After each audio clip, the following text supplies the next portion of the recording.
Good morning, and welcome to this month's installment of the Buddhist Chaplaincy speaker series here at the Sati Center.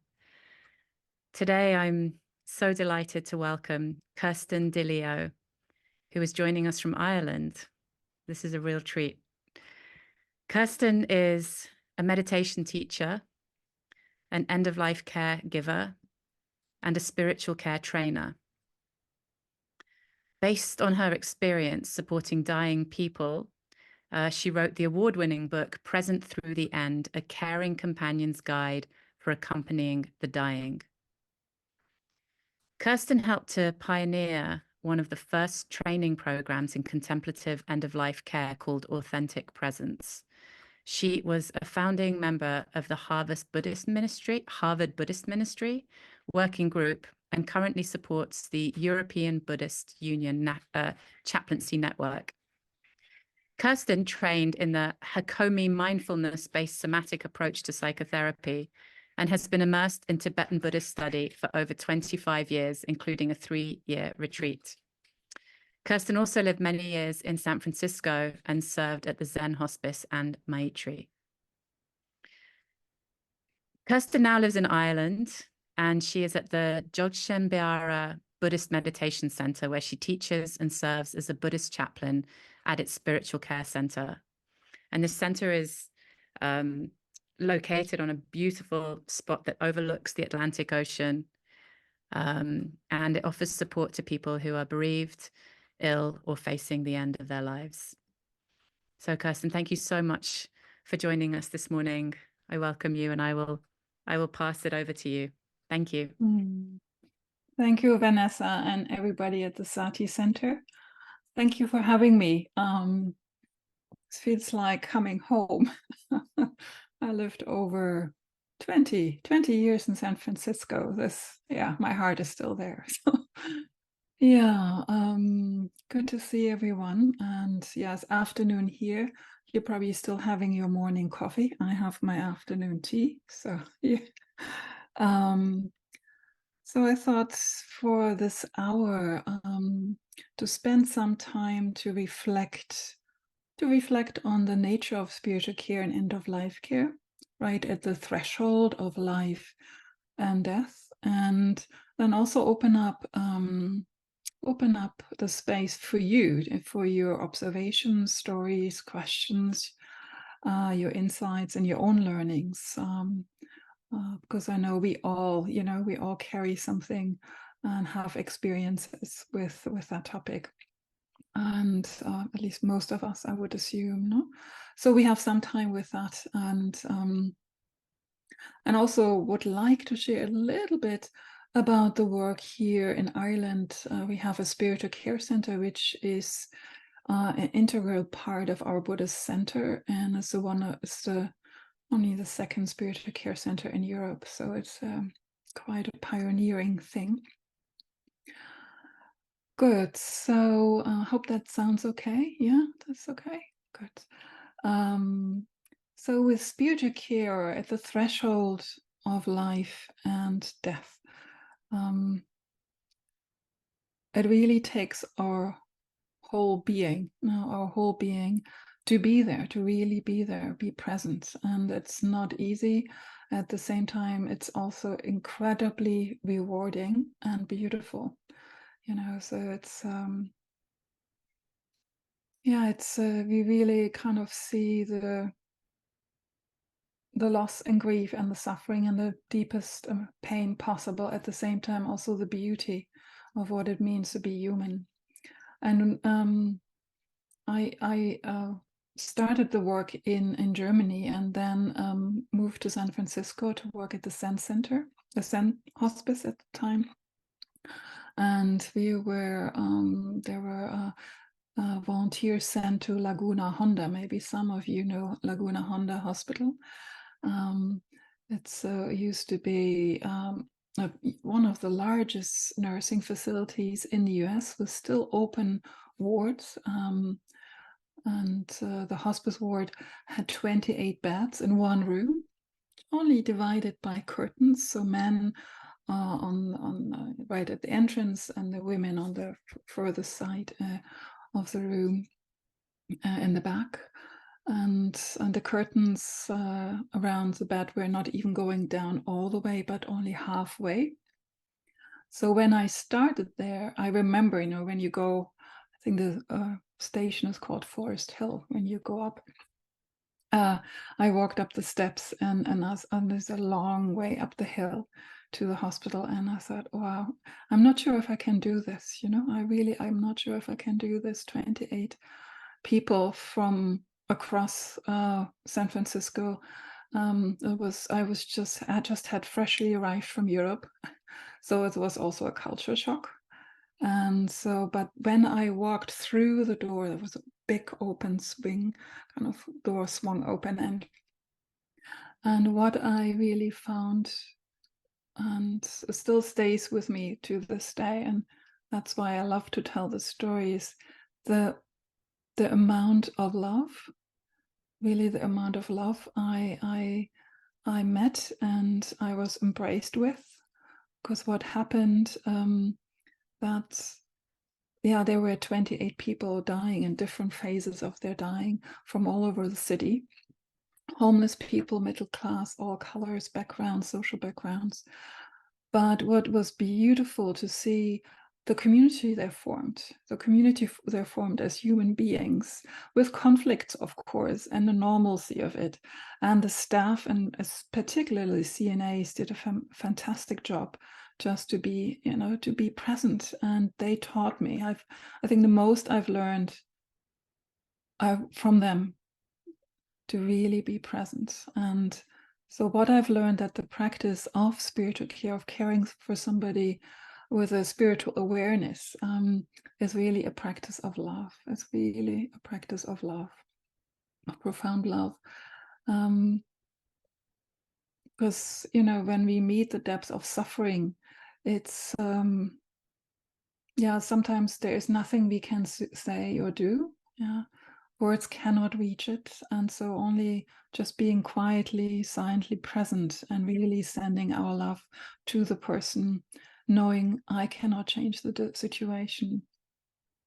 So in one way, nothing had prepared me for this. I had started hospice work and also spiritual care work in Germany, but what I discovered is a practice of love, that spiritual care is in essence a practice of love. And it's about the relievance of suffering and being with our human brokenness. So that's really profound experience. And with the practice of love, and especially for Buddhists, I find it very inspiring that this whole the notion of being a spiritual friend, and also the idea of accompaniment. So we are walking alongside somebody. So it's a deeply human experience. And so it's nothing that, because I struggle with the word caregiving or providing, offering care, and even sometimes with the word service, because there's always the notion I offer something, I offer something, and but what I've learned with this practice of love is really about just being there to another fellow human being, and how they make sense of their own journey, of their experience, and the beauty of have that as a shared experience. And so that has been my experience, the practice of love, and how much also meditation helped me, or is still helping me to learn to be present. And as I said, and sometimes with being at the bedside, and at the bedside is a metaphor. At the bedside could be with a family member in a meeting, but with other people, and it's not always when somebody gets a diagnosis, and then the whole journey is with this deep wish of relievance of suffering. I cannot always, or there's not always possible. So even, and as a spiritual caregiver or a spiritual carer, to work as a team, I've been in a situation where it was really hard. We didn't know how to address somebody's suffering, but then just as a team to see, well, what we offer our presence is what is really healing. And I remember at the Zen Hospice in San Francisco, the old Victorian house, maybe some of you remember or have been there. I was with a Japanese lady, and she was she had never left her house before she moved to hospice. She was at home for 15 years, hadn't left her house, was really scared of the world, really closed in. And there she was, completely exposed, people going in and out of her room. The interesting fact, however, was she had her door always half ajar, never closed, which I thought was interesting. So I just sat with her, and she often didn't say anything. I just sat with her, and I just always politely asked if that's okay to sit with her, and she said yes, and that was, and she bowed, I bowed, and then I left. So that was the whole interaction for some time. And then one time she asked me to sit really on her bed, on her mattress, and said, and then she took my hand and said, why do you do that, Kirsten? Why do you do this? Why is everybody so kind? Yeah, that hasn't, so I could tell that has never been her experience her entire life, that people are just kind, really kind. And she said that's, yeah, really, it warmed her heart, and then allowed her to allow us to be with her. No, this is through kindness, to really kindness. And the spiritual care as a practice is also a practice of really leaning into our own mortality, isn't it? Our own impermanence, our own, making friends with our own dying and death. Coming to terms with our own losses and aging, and so it's there's one teaching from Tibetan Buddhist master. I try to practice this as much as I can, and he said to his students, he was about to leave on a long journey. And he said to his, and one of his students said, "Oh, teacher, don't leave us, or at least give us your heart advice. Really, give us your heart advice." And his heart advice were 3 lines. He said, "I'm impermanent. You are impermanent. I'm impermanent. You are impermanent. I'm impermanent. You are impermanent. Practice this." That was his teaching. Yeah. And I think that's our teaching. This is our practice in end-of-life care. Because it's so easy when we go in, and I catch myself to this day that I think I'm bulletproof, I'm bulletproof. The other person is dying, I'm safe. But that's not true. Yeah, that's really not true. So to really allow death to touch us, to lean into it, to make friends with it as much as possible, can really, really help us to be there, to be present, and also to relax and feel a bit more at ease, a bit more comfortable.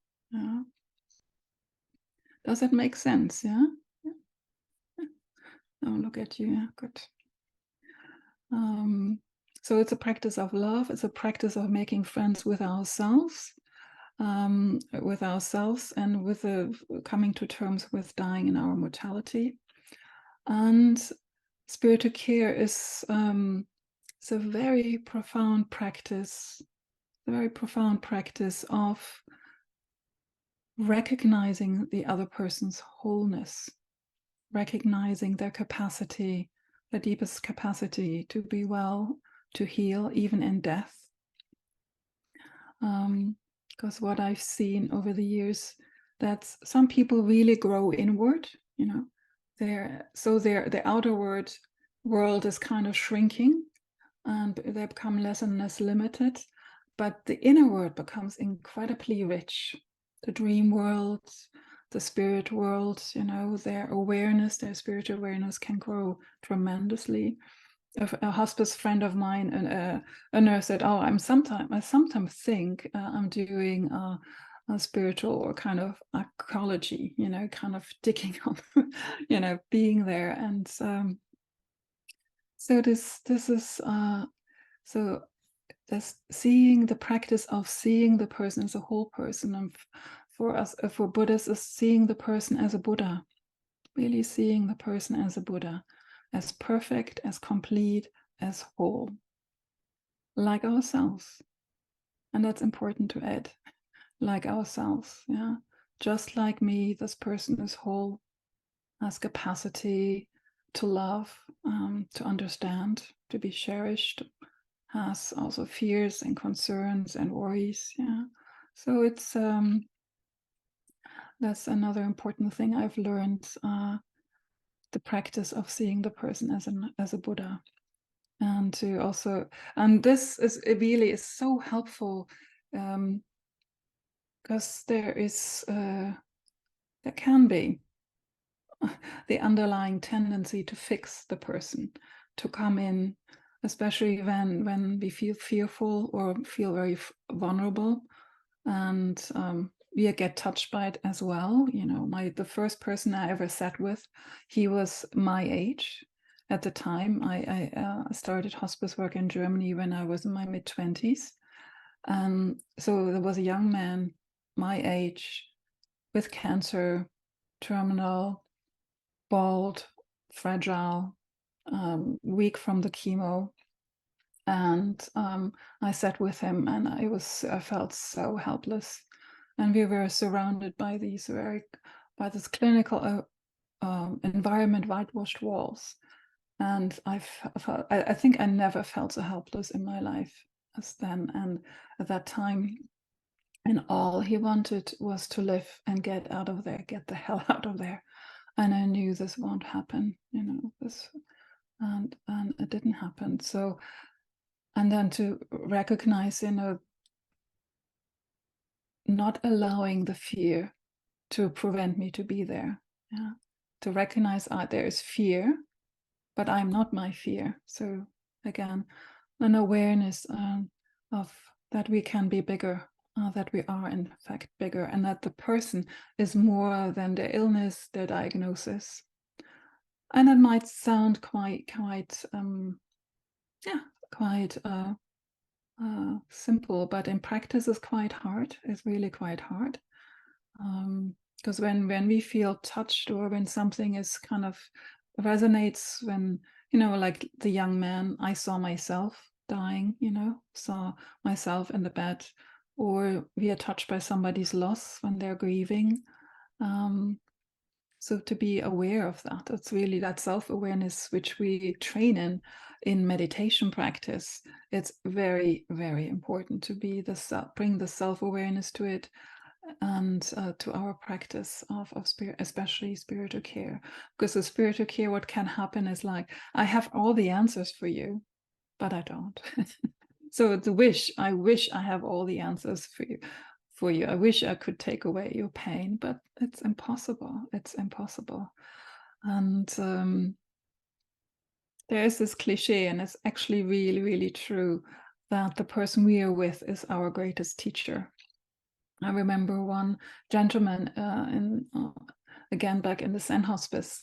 He was I think he was in his mid-60s at the time. Charles was his name, and he was African American. And you know, I was this European middle class woman. I was at his bedside. He was one of my first patients in the Zen hospice, and I sat with him, and his whole body was emaciated by his disease. I think he had cancer.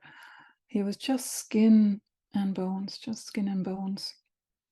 And so I just sat with him. It was a late afternoon, And I just sat with him, and I could feel also all of a sudden, yeah, kind of really tenderness, the tenderness, and even tears welling up. And as a German, I was raised, my cultural upbringing is that you don't show any emotions, you just, this is not okay.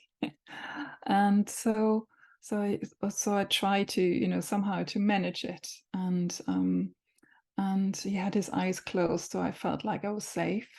But then he opened his eyes and he looked at me straight, and this was really almost like as if I stood in a fierce fire, and I knew I couldn't pull back, I couldn't hide. I could not hide. So I knew, I learned in that moment I had to stay. I really had to stay. I had to keep his glance, his eye contact, and not pull back with fear or any emotions, just to stay. And then I just said to him, Charles, I'm here. And then he just squeezed my hand. And he said, good. And then he closed his eyes and pulled his hand to his chest and put it there. And for the longest time, just held it there. So it's the learning also from the people we are with, that tell us what they need, that tell us how to be with them, or also how not to be with them.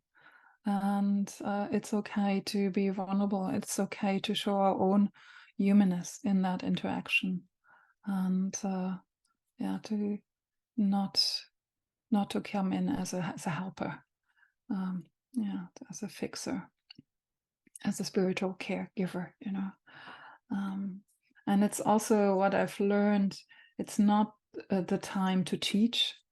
I'm a meditation teacher. Of course, there is a tendency to teach or tell people.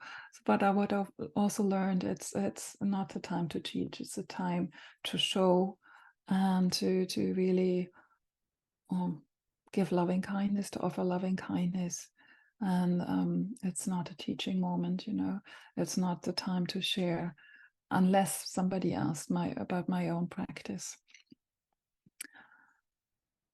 Yeah, so these are just my thoughts while, when Vanessa approached me, if I would share a little bit about spiritual care. So for me, it's a practice of love. It's a practice of leaning into our own mortality, and a practice of seeing the person as a Buddha.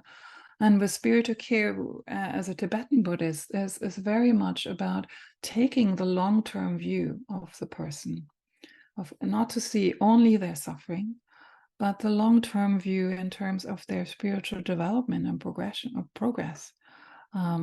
So we are all on a path, and and to see it's not just this life. We are looking at lifetimes. So, and to understand that the dying process itself and the moment of death are not only medical or biological processes. There's a profound spiritual process and moment. It's a sacred moment. And also after. And the more we can create a sacred environment, a calm, a peaceful environment, the more helpful it will be to the person. And I'm not talking about a nice decor, a nice room and with images and candles and what have you, or incense or whatever. I'm talking, sorry.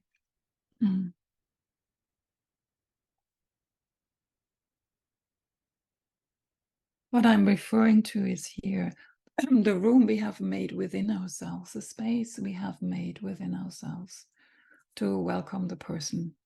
So the clearer I can be, the empty of myself, or not be self-absorbed or self-conscious, just the more I can really be with a person. Because end of life care, being at the threshold of living and dying, is also, the center is on the person who's dying. The center is, the attention is on the person who's dying.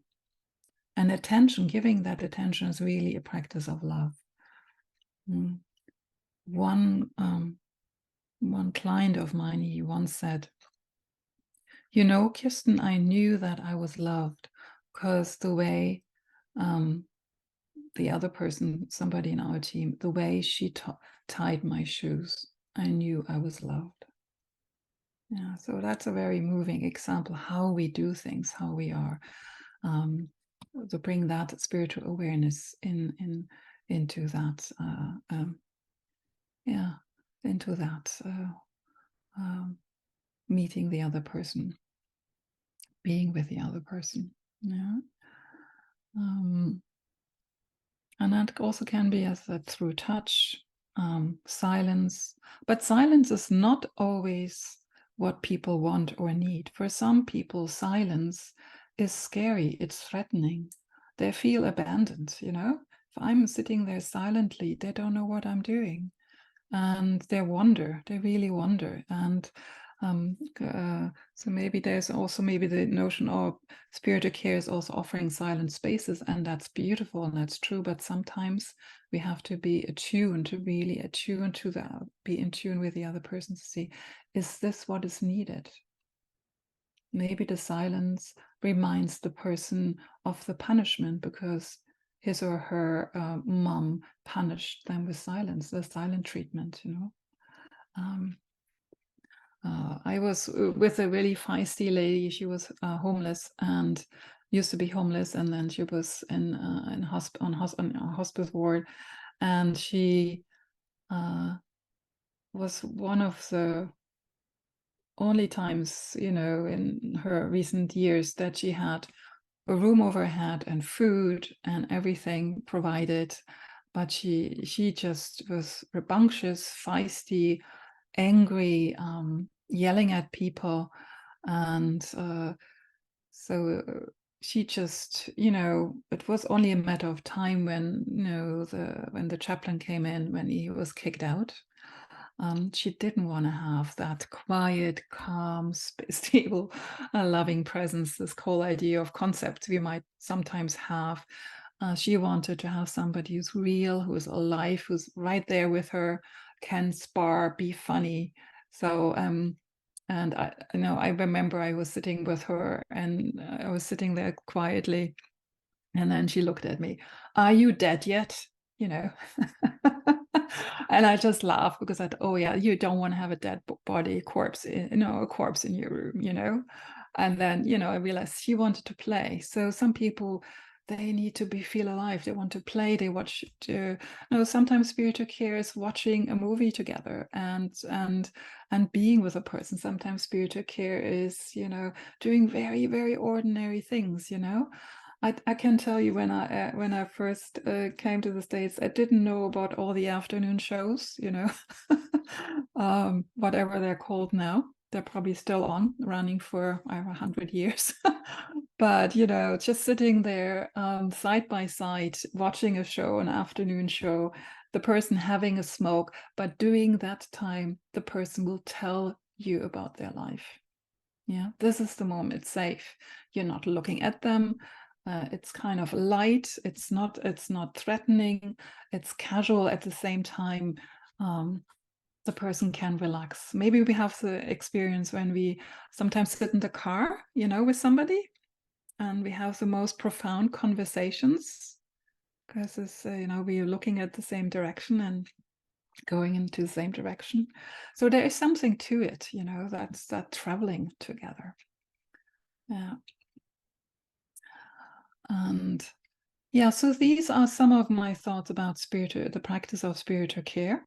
And of course, as a Buddhist, for me is very much how my own practice informs me. So it's not so much in my practice of chaplaincy, Buddhist chaplaincy or Buddhist spiritual care is not so much about teaching meditation, teaching compassion practices, is rather that these practices, they help me.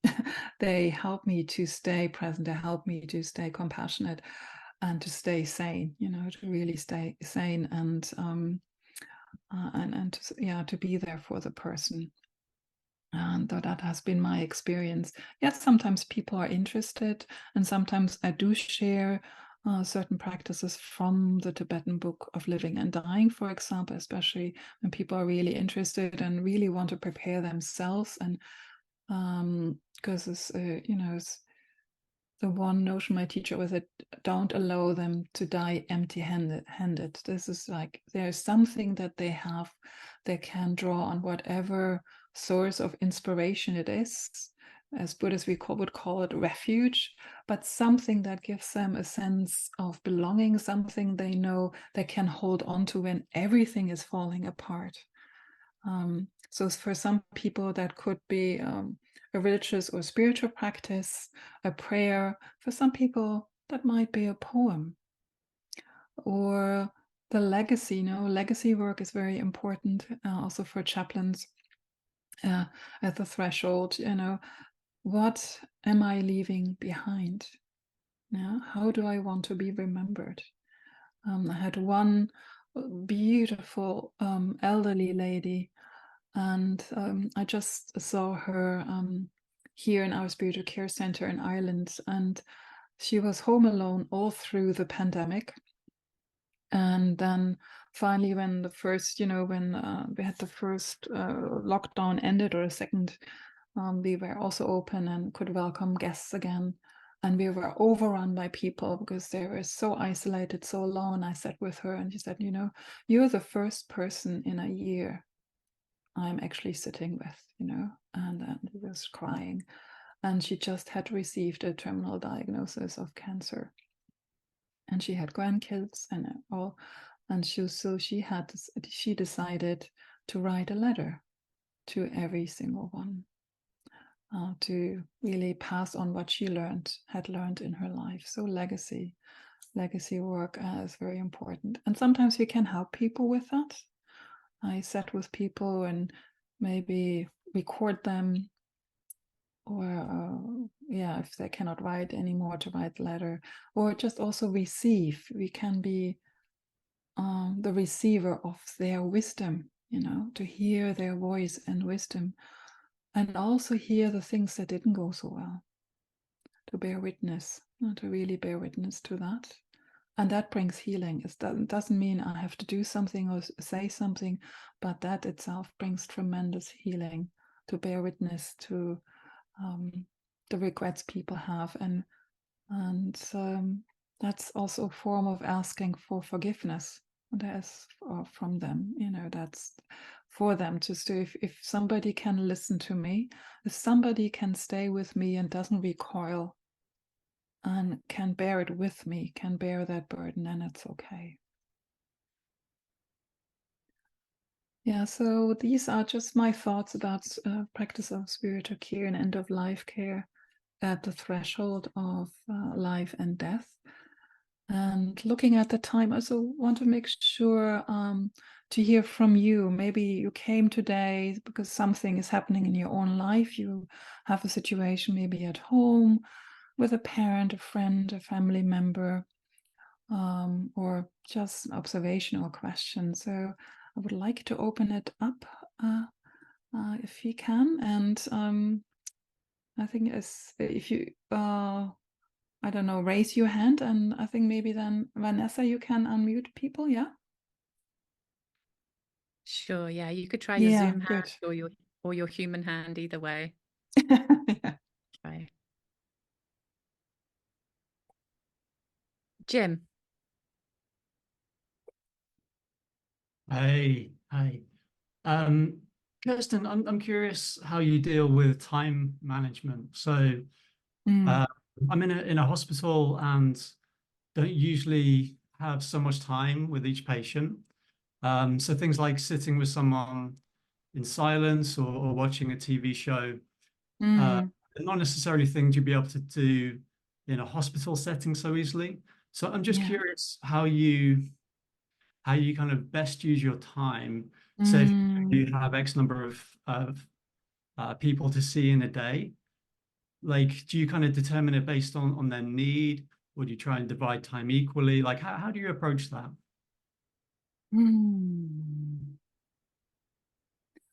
Honestly, I do it intuitively, if I really think about this, is a more intuition. And I know the realities of it. We have to see so many people in the day, that's a reality. I do have the luxury here in our spiritual care center. We only have a maximum of 7 people, so that's a luxury, a true luxury. But what I find helpful to see, it's not the length of time, it's how am I present with a person. If I really offer my full presence as much as possible, and really also come with this as a spirit of loving kindness, or kind of really that empathy, people feel that, and they don't remember how long I was with them. They remember the feeling, that's what I hear. They remember, and you may know it yourself, that, oh, that person was really fully present with me in that moment, and I felt seen and understood. Maybe that was only 2 minutes or 5 minutes. There has been some research done of residents in training, and some residents were asked to talk to their patients standing at the bedside, and others were asked to sit down next to the bedside on a chair. And then they asked the patients what their experience was, and uniformly they said that they have felt like when the doctor was sitting down, they spent more time with them, but it wasn't the case, so it's really that the quality, and the attention, really the full attention. Yeah, I don't yeah, Jim, is that helpful? Yeah, that's nice. Yeah. I mean, even the thing with sitting down, I've always resisted that because sometimes it's hard in a hospital to find a spot to sit down, but I've really tried to get in the habit of doing that. And as you say, it's an amazing difference. Like, people will open up so much more readily when you're sat down. But sometimes I'll even just squat down if there's no chair. And it's just amazing what difference that makes. I appreciate that. It's about the quality, the presence rather than the time spent. Thank you. Yeah. And also the eye contact, because that's already to have the eye contact, eye level, not looking down. Because we have to remember the hand that gives is always higher.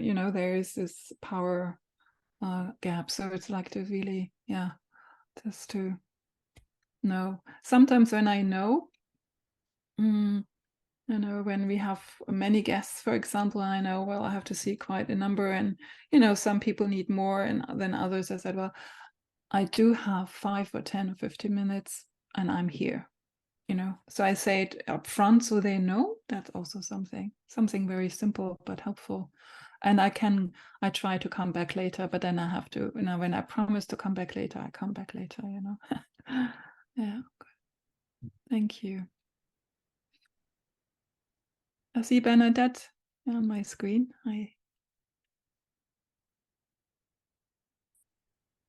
Good morning, and thank you for being here. I had the privilege of going to visit Ogunbara years ago, and it's a very beautiful place. It's a very beautiful place you're in. I'm caught by the language you used of, it's not about the beautiful place or the room. You talked about meeting in the car, or all the different potential meeting places in the universe where we can meet. The language that really I'd like you to say a little bit more about, and I think Jim's question touched on this, as you said, it's not about the beautiful room, it's the room I make of myself. Those were the words, and they touch me very deeply, because I oftentimes feel that I am rushed, and the reality of other people coming into the room who have to deal with the business of social work, or this happened yesterday with a homeless person who he was very agitated and waiting for a social worker. And yet he and I met and connected and walked together for actually quite a while. It was a beautiful kind of meeting. And then the social worker came in and boom, in a second, it was over with. So it's holding that within myself that I walked as far as I could with him, and then I had to let go. And so that gave me language. You're calling it a room of my own, carrying that room and inviting or allowing another person to join me, or vice versa. Yeah. Entering in that language is very helpful to me. Oh, I'm glad. Thank you, Bennett. But how beautiful that you both had that walking alongside together, and he had that moment, you know. And yes, things happen, you know, they always do. And there is the natural endings and sometimes abrupt endings, but to really, how beautiful that is, you know, and maybe that was enough. And sometimes, you know, that's enough. Yeah, so the room I make within myself, I have like more the feeling like when I sit with people, walk with them, or whatever I do, yeah, that's kind of a space within myself opens up, and to relax into that, you know, it's is because being present is also relaxing in the bigger presence we both, you know, person and I are held by, you know, and what we can refer to as spirituality or spiritual awareness, you know, we are both held by it. So yeah, to trust that as well.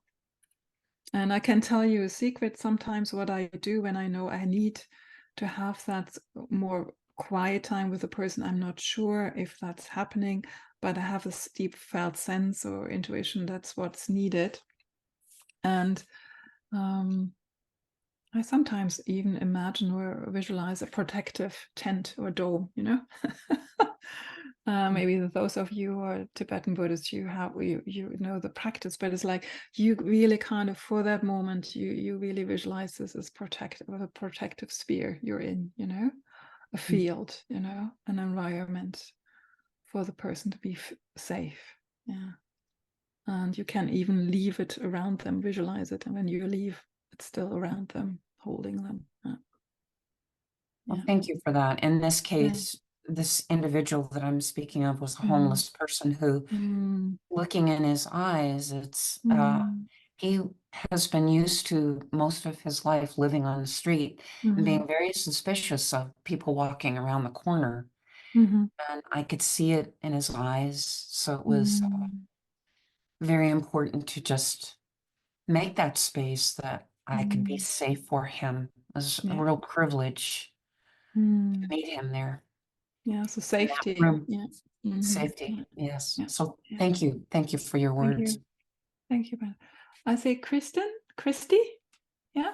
Yes, close to your name, not quite. So I'm not part of the chaplaincy program, but I'm working a little bit with Vanessa. My husband was recently diagnosed with ALS, and the question I have for you right now is he's beginning to talk about and consider if and when he might want to take advantage of physician-assisted dying. Okay, yeah. You say something about how I could best accompany in that process.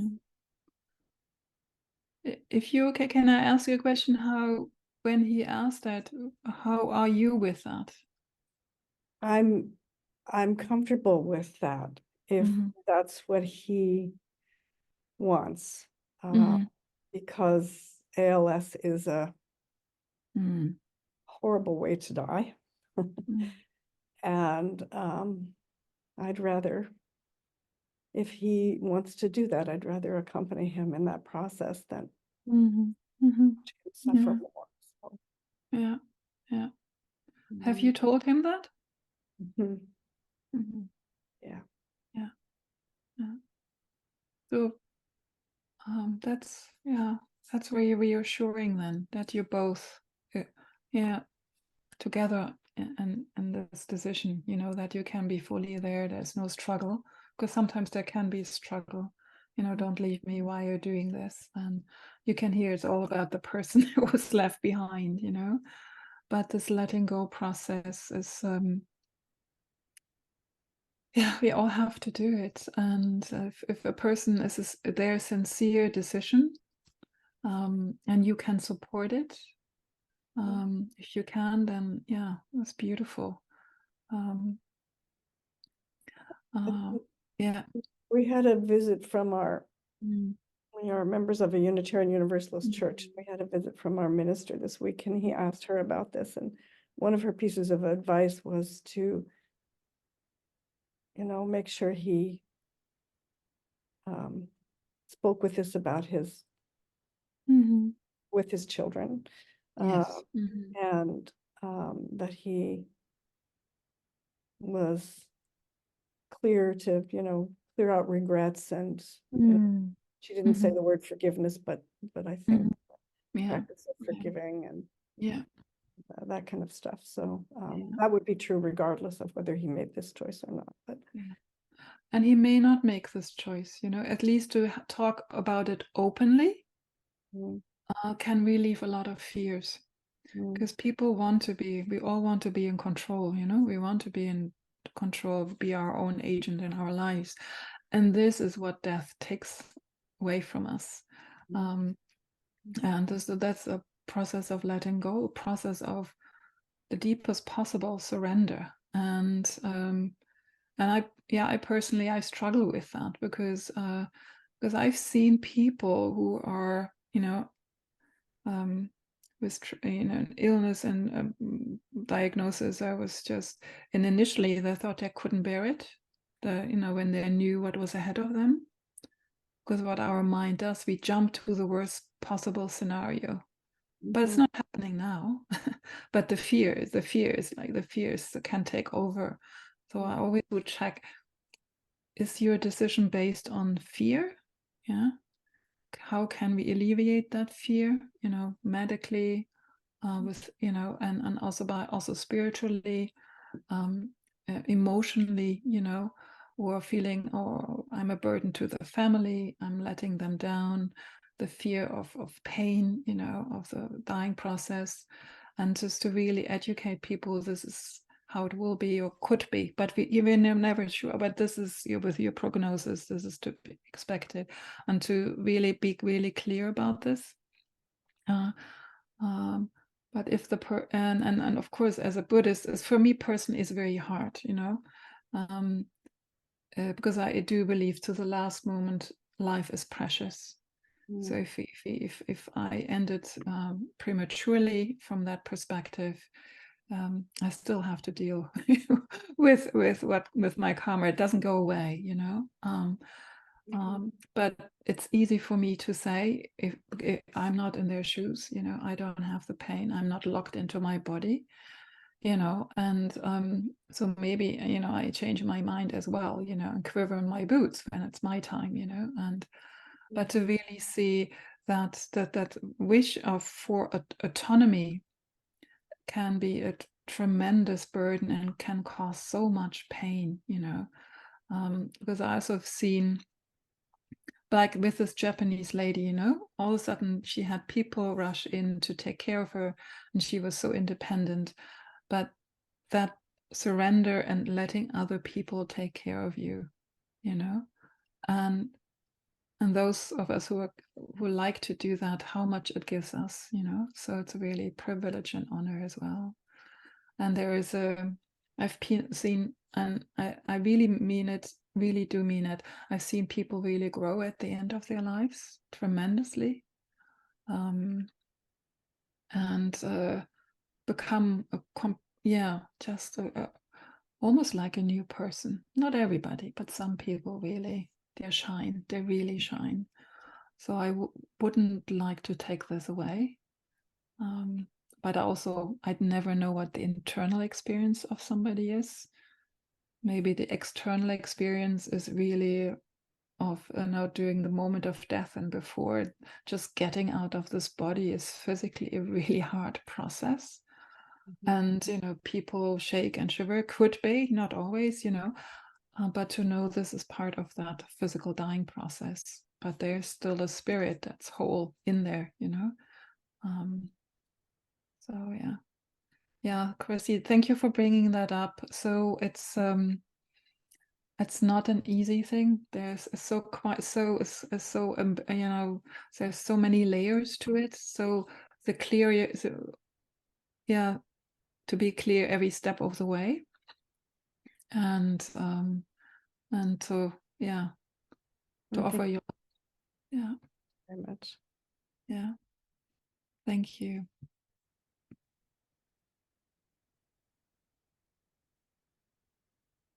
I see Barbara. Yeah, good morning or good afternoon.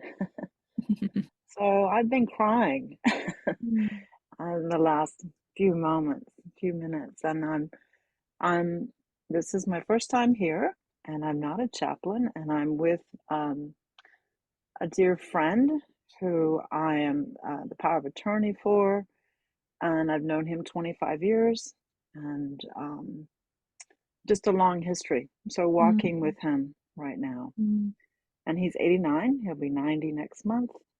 And yeah, he has some dementia that's increased. He has some blood in his urine, and we're kind of waiting for this diagnosis. And so he's more confused. And I know that there's a lot of fear around death, my own fear too. So lots of fear in the field, lots of fear. So just hearing you talk this morning, lots of, you know, words of wisdom. Anyway, any thoughts you have, or I'm just wanting, I would like to be present with him as much as possible. And I know my own tears are coming too, because it's my own attachment to him. So letting him go, and then also being able to, I liked, I mean, different things that you said, but just, it's not about me, it's about him.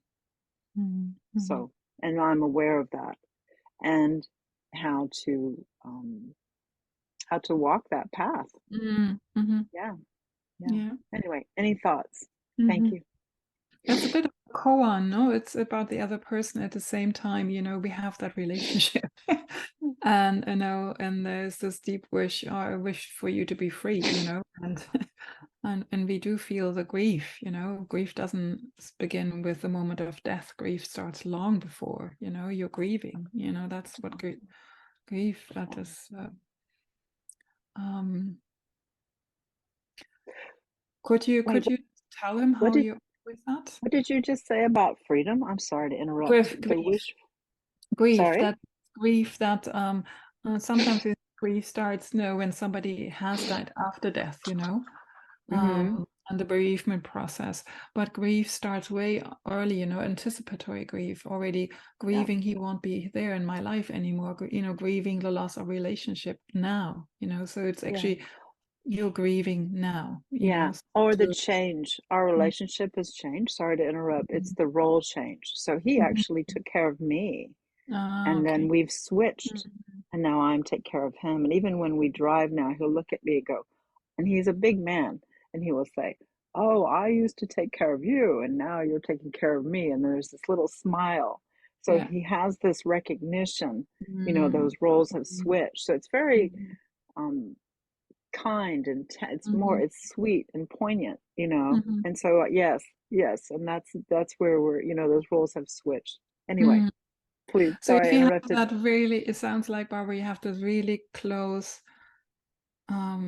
beautiful relationship with him, so you can just let him know, this is how it is for me, you know. This is how it is for me. Yeah, you're not there in a professional capacity, you're there as a good friend, and so this is how it is for me. And it's hard, and I can only imagine how hard it is for you, and but there's love, and you know, because underneath the fear is love, you know, the current of love.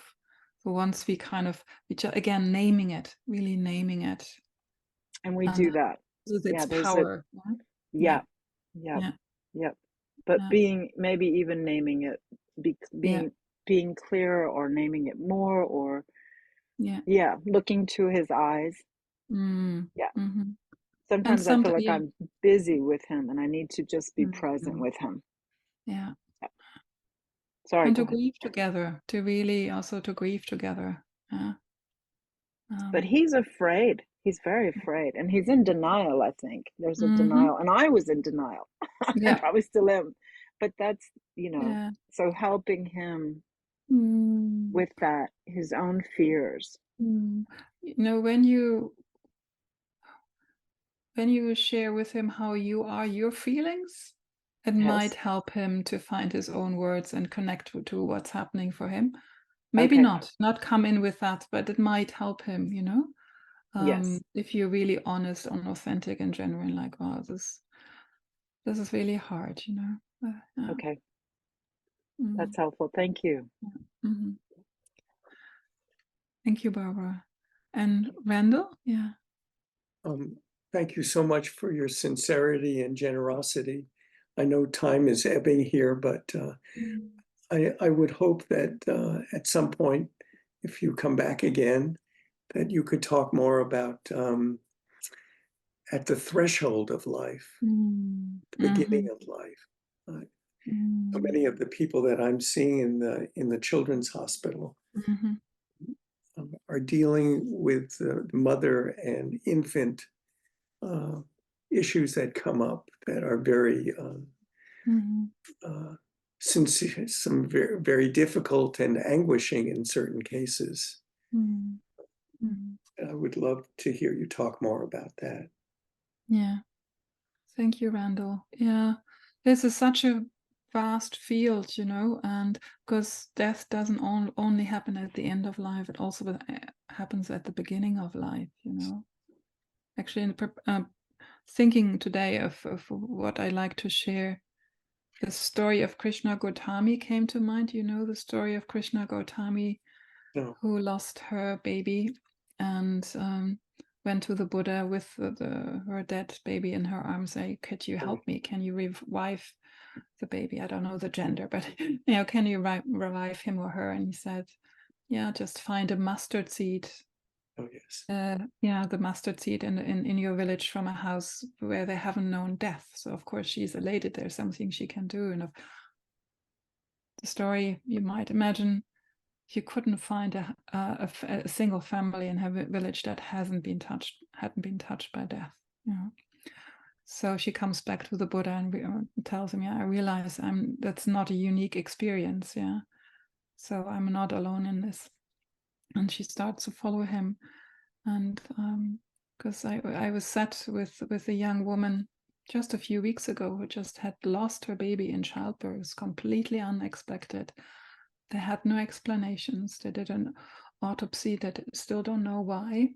And she was told these can happen. Yeah, we don't know. And yeah, just to sit with her and to listen to her story, just to receive that story fully. And allow her, yeah, to come to terms with it, because you know she's also grieving the future, you know, that won't be happening. Yeah. So yeah, but this is a huge topic. Yeah. Thank you, Randall.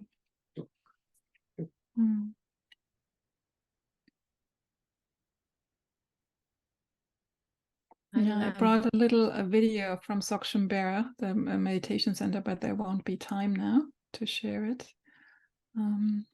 Perhaps we can share the link and then folks. Oh, you can share. We can share the link. That's actually to the Spiritual Care Center. Yeah, that would be lovely if we can share the link. Yeah, get a sense of it. Yeah.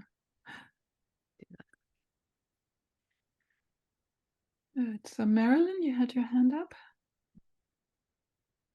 Yeah, and maybe it's too late. This has been wonderful. I really appreciate what you're saying. So I don't know, should we save this question for this next round? Yes. Okay, let's do that. I'll take my hand. Okay.